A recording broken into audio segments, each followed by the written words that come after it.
Maris, and welcome to Macro Magic. Today I have a very special guest with me, and we're not in the kitchen for a reason. We're going to talk a little bit more about healing, because oftentimes when we cook really healthy food for people and they learn how to cook and they learn how to eat well, something might hold them back in terms of their emotional or actually a physical feeling, emotional feeling, spiritual feeling, and they get stuck in the process. So lately, I've been working with some particularly great healers, and I wanted to share them with you on the show and let you see some of the dynamics that they use, some of the props they use, some of the techniques they've incorporated in order to help a person on their healing path. So today I have a wonderful guest, a very good friend of mine, Lynn. Welcome to the show. Thank you so much for having me. So great to have you here. And as a quick surprise, we made Mara some corn silk tea, because I know that you work with the American Indians, and we wanted to keep the theme of corn and make it a simple cooking process, because we really want to talk to Mara a little bit deeper and find out what she does and the amazing healing abilities that she has. So corn silk tea is a dried silk off the corn on the cob. Make sure to use non-GMO corn. You can buy it loose in health food stores. It looks sort of brown, little hairs. Or you can purchase it in tea bags, which is really fun. You can travel with it. And it's particularly good in the summertime. When it's really hot outside, it cools the body off. And it also has really great healing qualities. It helps lower blood pressure.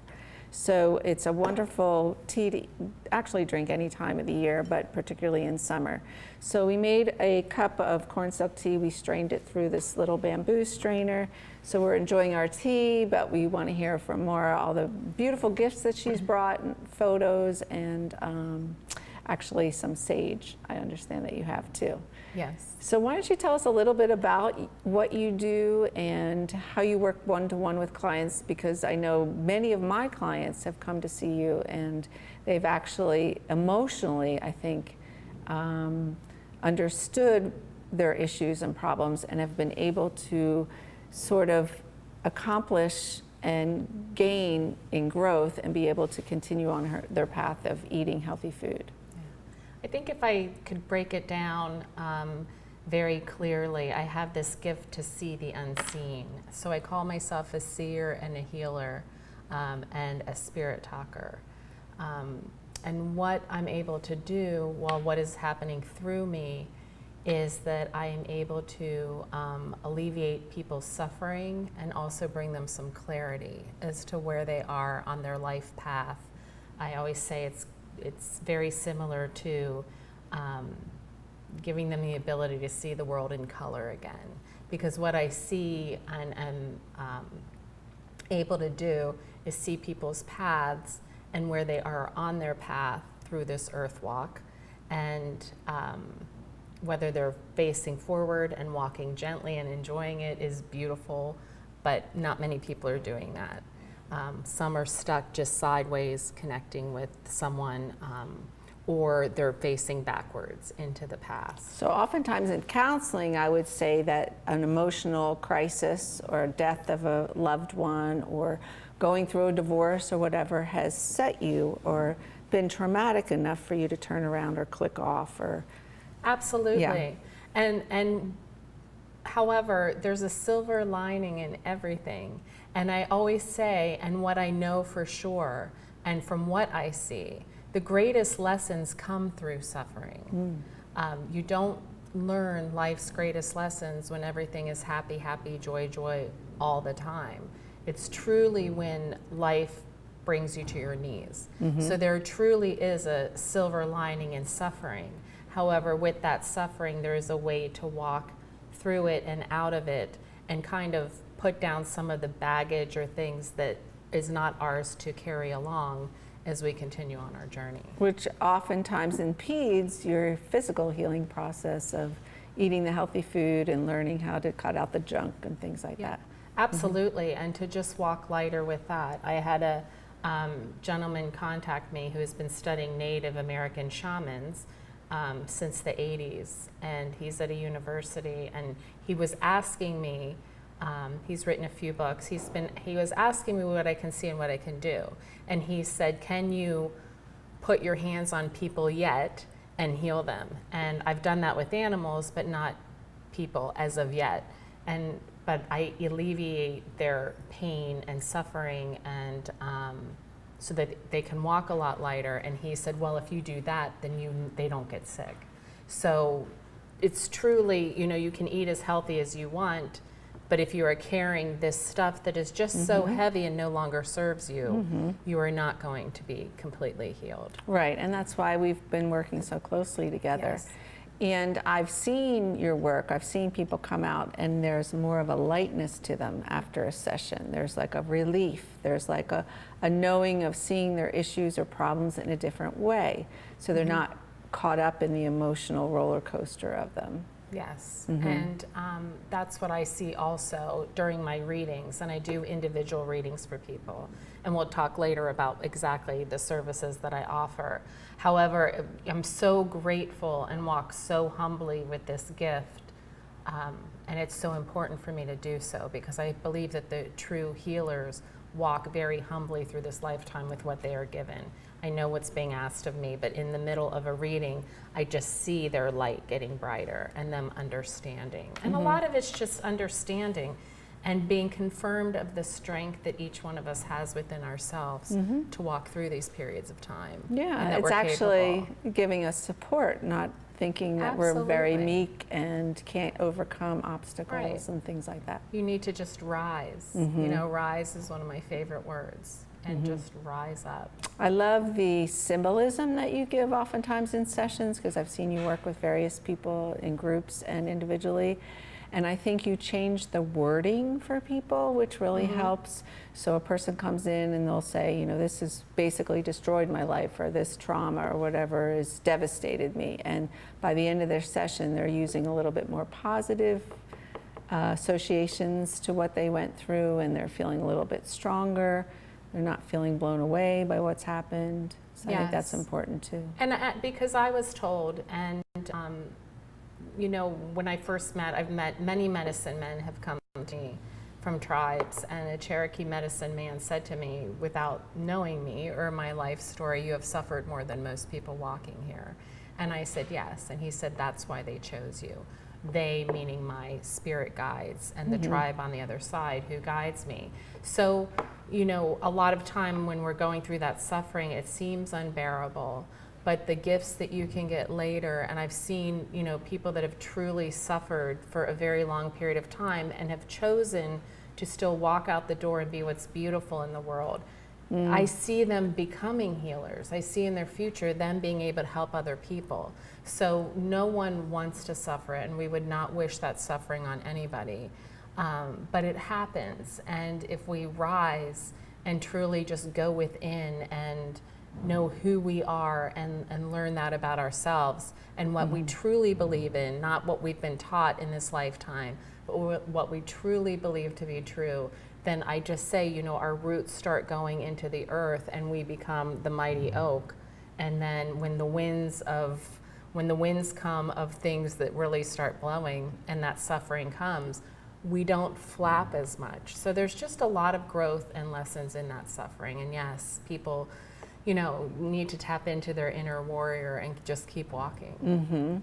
And there's so much, like in counseling, just because I've done psychological counseling for kids in schools as well as adults, that I've seen when, people sometimes hold on to that crisis too long and use it, moving ahead. And it's like carrying extra luggage. Yes. And it weighs them down, and it's very, very hard because I'll teach them healthy cooking and then they'll go back to eating the junk because they're still carrying that heavy load of discontent, unhappiness, frustration, not feeling supported.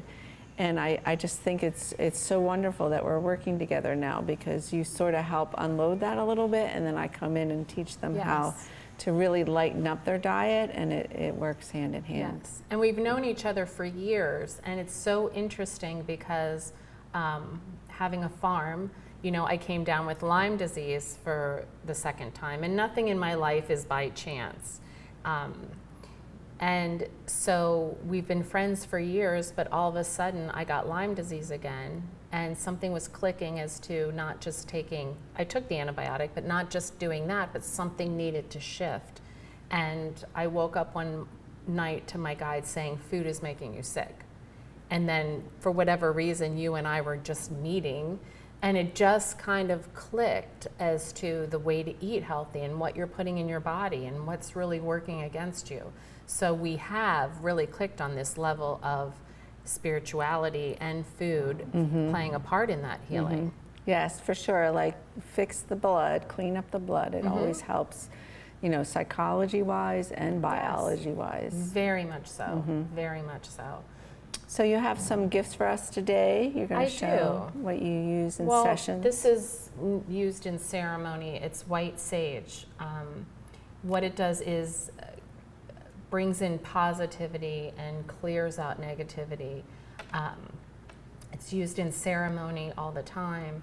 It's used, light it in the beginning of readings, just to kind of bring in my tribe on the other side, bring in that person's guides or guardian angels, whatever they choose to call them. Now, is this the same sage we use to cook in soups? No, this is a different sage. Okay, so a different plant. Yes, it's a different plant. And it also clears out negativity in homes. So what I do, which we'll talk about later, is called smudging. And so it just kind of clears the energy. So just touching on it lightly now, then we can get more into it later. What it will do is clear the energy of people that you have been around all day, that, you know, may have been, you don't even know, but that negative energy is clinging on to you. Just kind of, you know, it's kind of like just taking a deep breath, a deep cleansing breath.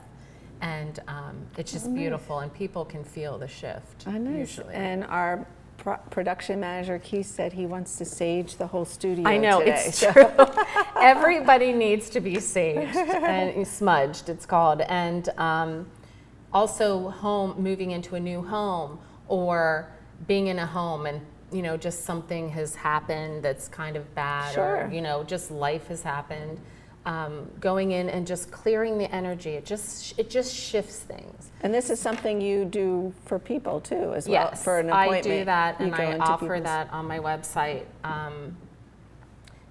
sacredsweetgrass.com is my website, and I offer that service to go in and just cleanse homes, but also cleanse people. And then also a passion of mine is sometimes children are bothered by spirits that are in that house, and that I don't have any tolerance for. So I just can clear homes, clear people. Told oftentimes, especially with kids with nightmares, they have nightmares if they've taken a lot of antibiotics.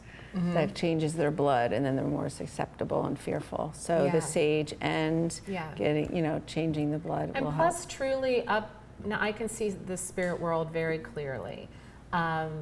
It's a gift that I have. Great. But so after break, we're going to take a break, and we're going to come back and talk more about your gifts, and maybe light some sage, and learn about some of your other prizes or surprises that you brought with us today. Great. Thank you.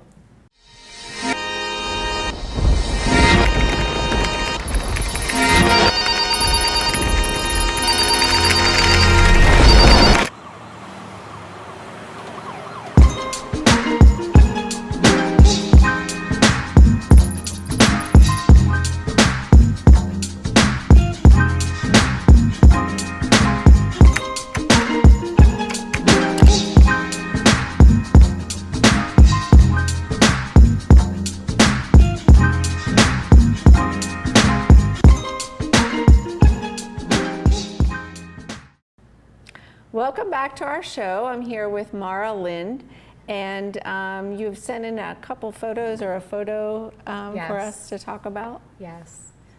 So the photo is, I just want to express that everyone should take time to be out in nature alone. And that is, there's nothing more healing than the Earth Mother and being out in nature.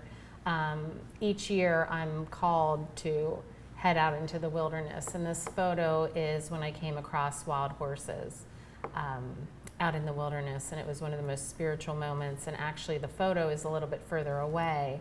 However, they did walk up to me, and I have a wild horse of my own, and I'm going to be doing some work with him and my other horse, which has some very powerful horse medicine, at my farm. I'm going to start offering that. There's such spiritual creatures, and so having experienced that, them walking up to me, there's something called sharing breath with a horse, and when they put their nose to you and breathe out, you gently breathe, blow into their nose, and they will remember you for a lifetime. And so these wild horses that didn't walk up to anyone or very afraid of humans walked up to me, and I was able to do that with one of them. And you know, it's moments like that that are just life-changing. But if I could just express for people that, you know, going out and sitting next to a creek, bringing yourself down to just looking at the birds and appreciating, you know, the beautiful gifts that are in front of you, are so important for you to heal. Getting outside, because we're part of nature. So when we're indoors all the time, I mean, we even recommend that in macrobiotic counseling, because you need, your skin breathes. Yes. And if you're indoors all the time with artificial lighting, you know, you're missing vitamin D, you know, you need to breathe, you need to be outside. The trees are very healing, especially if you have emotional issues and pains. Yes. And I even tell people, or my guides say to people a lot in readings, it's not the same going on a hike with a friend. And that's beautiful, and there's a time for that, please, as much as you can. But there are moments that we just need to be out there on our own, because that's when you will really learn so many things about yourself and maybe hear some messages, but you are definitely receiving healing at those times. Right, and as children, we always had intuition. Oh. And intuition, you know, is trusting your gut. So when you're Yes. outside and it's quiet and peaceful in nature, it gives you a little bit of a leeway to start trusting your gut a little bit. Start trying to, you know, get some insight, more insight. Absolutely. And I remember just as a child being in the dirt. And I remember my mother also saying as I was a child, when me and my siblings were around, I can't hear myself think. And I never understood what that meant, but it makes so much sense now. And so it's not until you're truly just there, sitting in your silence and listening to the birds and it's listening hard. to the water. You know, we're grown up with cell phones and TVs and all sorts of distractions. So much so we've sort of lost contact with who we are. Yes. So it's really important to spend some time, at least a half hour every day. Absolutely. And that there will be nothing more healing than that. Truly start you on that path to just shedding some of these, you know, pains or that you carry, and getting guidance too. Yes, Messages very come important. in nature. So the horses, I was out in the wilderness and came across them, and it was just so profound. And the work that I'm going to be doing with my horses, because horses have a very large bubble around them. And the healing that I'm going to be doing with horses on my farm, starting in the fall, is you go into a pasture with just my two horses, and they will actually read you and mirror you as to what energy you're putting off. The reason these wild horses came up to me is I already know that when you see a wild animal, you truly, even myself, who's a very peace-loving person and stand in the light, you have to, you know, kind of, you know, you truly bring your energy down to just this very peaceful place, and that makes you approachable. So if you're not that person, whether it be in the workplace, in a relationship or anything, the horses will show you that. And that's the work that we're going to be doing, is not riding them, but actually you go in and they will show you what energy you're reflect back to you exactly what you are giving off. And so, you know, can be a very emotional experience for some people, because then they learn to breathe, and then that horse comes up and truly connects with them. And there's nothing more magnificent than a 1,000-pound creature, you know, accepting you and showing you that kind of love. That's really nice. So it's beautiful. So that's what the photo is, one of the most spiritual experiences that I've had. So we want to light some sage for the studio. Yes, we're going to light some sage, And this is going to clear the studio of all the old sort of. Yes. And when I do sage, sometimes it blows out. So do you have to keep sort of blowing on it, or? Yeah, it does blow out, and so when the flame, as you can see, there's a little bit of a flame. The flame eventually goes out. Smokes. I always blow on it a little more. Mm-hmm. It smells so nice. Oh, it smells so nice. And even in doing that, it just kind of, you just can feel it. So just make sure you don't do it near your fire alarm. So Yes, so when I'm smudging people's homes, you really need to watch the smoke alarm. And so if you're smudging a person, yeah, you just go around the whole person, and what they do for me is they're usually in this position, and I go around the front of them, over their head, around the back. If you're doing up and down their body, and that just completely clears and starts to heal them. If you're doing a home, you open a window on the top floor and start in the basement, and you go from the left corner of the room all the way around to the right, and just keep going until you have that room. Then you go up the steps, you go into closets, blow a little bit of smoke in there. Make sure not to light your clothes on fire. Don't light your clothes on fire. But it really brings such a sense of peace and calm. Yeah, just the smell of it Yes. is calming. Yes. And I'm sure with children, if children are acting out Children or upset. are really, it's so important with children to do it, because children up until the age of 5 can almost see spirit and feel things as clearly as I do. So it's very important to just smudge them. We send them off to school, and in our society being so much pressure and so much energy, and there are ones that are more sensitive, and it's wonderful and pick because up lots of stuff. yeah, and those are who we need in the world, are the more sensitive ones that are coming up with gifts and Yes. able to heal.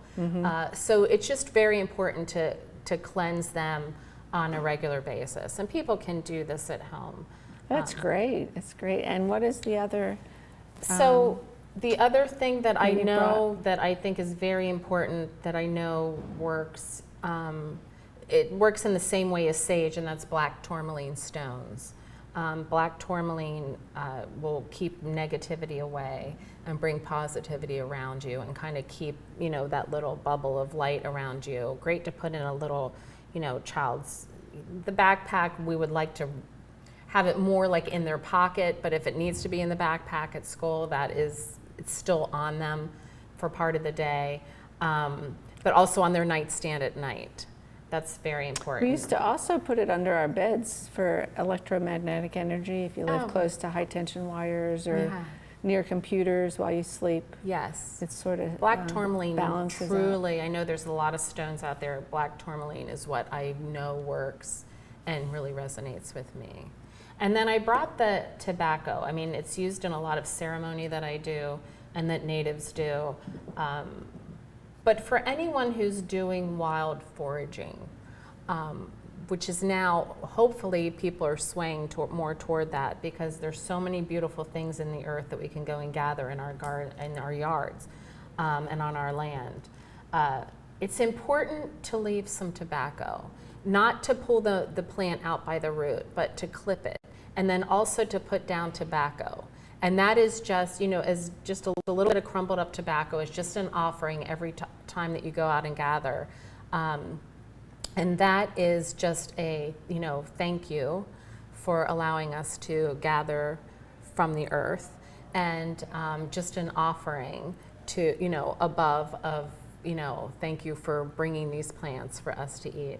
And then the plants the plants will come back in more abundance. Oh, that's nice. Because So you're it's like a honoring blessing. them. It's a blessing to honor them. So that's why I Interesting. brought the tobacco, just as a reminder that that's, truly a beautiful way to gather. So much to learn. So Mara, we have to wrap up, but I want to thank you for coming on the show. Thank you And so much. How can our audience reach you for appointments and? So I do individual readings, and I do group readings. I do smudging, which is, I just explained, clearing of people's homes and themselves. And then I will be going into working with the horses. My website is sacredsweetgrass.com. It's a beautiful and they can website. reach me there. They can, you know, they don't necessarily need to get an appointment right away, but they can go in. I just hooked it up that they can get on my mailing list, and that's the best. So you can way to actually reach me. click on appointment on the calendar. It's so easy Yeah. because it just phone calls were becoming too chaotic. Okay. So it's literally you go on, you see what you want to do, and you can just press a button to whatever time works for you and schedule Great. it straight through there. Well, So, thanks again. Thank you It was so so much much. fun. And we'll see you next time on Macro Magic.